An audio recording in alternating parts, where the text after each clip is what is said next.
You are not weak. You are not faithless. And you are not alone. But something keeps you up at night. A thought you cannot shake. A feeling that sits in your chest, no matter how many times you pray it away. And you are tired of being afraid. I want to show you what God actually says about that.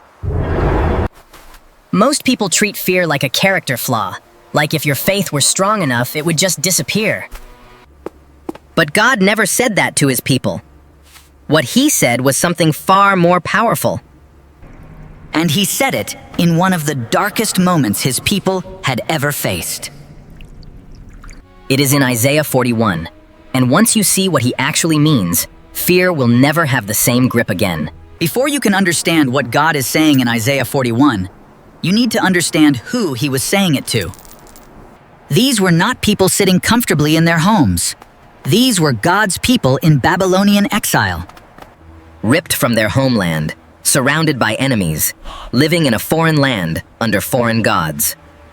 Everything they had built, everything they had known, gone. And in the middle of that, God speaks. Not from a distance, not with conditions.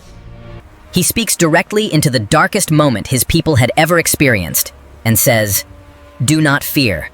That is important because God did not wait for their circumstances to get better before he showed up. He met them exactly where they were, in the exile, in the fear, in the middle of the worst season of their lives. And that is exactly where he meets you too.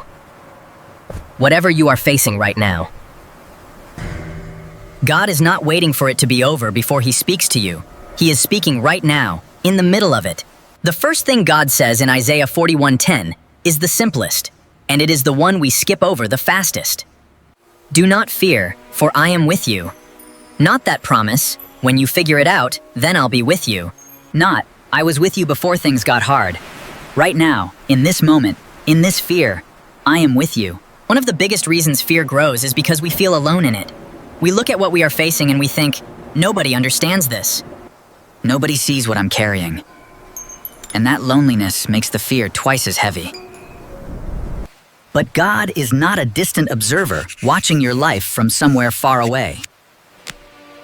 The same God who spoke the universe into existence, the same God who parted the Red Sea, the same God who raised Jesus from the dead, is with you.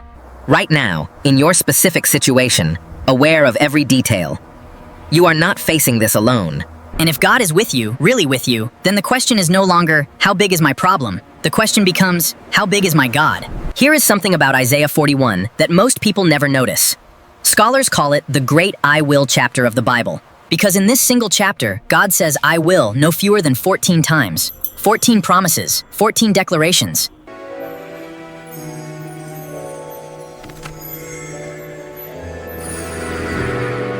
I will hold your right hand.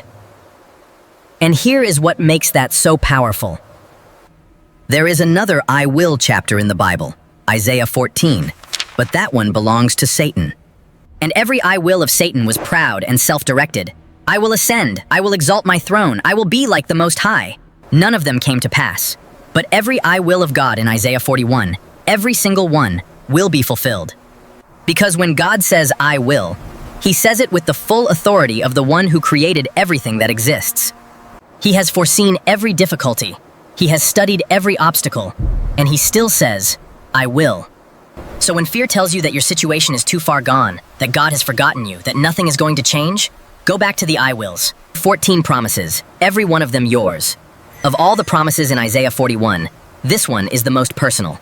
I will uphold you with my righteous right hand. In Scripture, the right hand is the hand of power, the hand of authority, the hand of a king. And God is not just saying, I will be near you.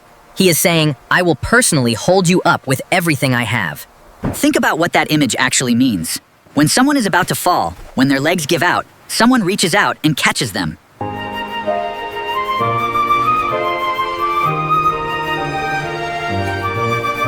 Close enough to feel your weight, close enough to keep you from hitting the ground.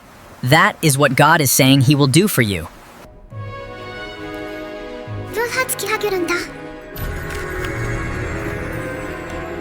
He is not holding you up from above, like a crane lifting a building. He is holding your hand, like a father walking with a child who is afraid of the dark. The same hand that holds the universe together is the hand that is holding yours right now. And if that hand is holding you, what exactly do you have to fear? Here is the last thing I want you to see. The phrase "fear not" appears in the Bible 365 times. One for every single day of the year.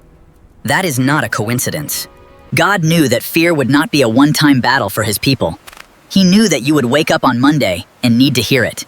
And then wake up on Tuesday, afraid again, and need to hear it again. And on Wednesday and Thursday, and every day of every year of your life. So he put it in his word 365 times, deliberately.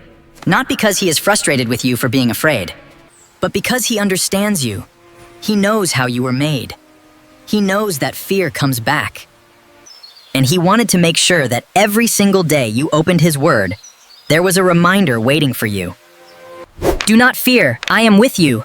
I am your God. I will strengthen you, I will help you, I will hold your hand.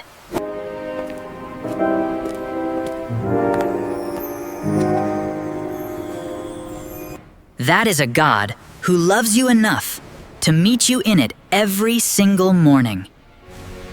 Fear is not a sign that your faith is broken. It is a sign that you are human. But you do not have to stay there, because the God who spoke to his people in their darkest exile is speaking to you right now, in your specific fear, in your specific season, with 14 promises that will never fail. He is with you. He is your God, and he is holding your hand. If this video helped you see that, share it with someone who needs to hear it today.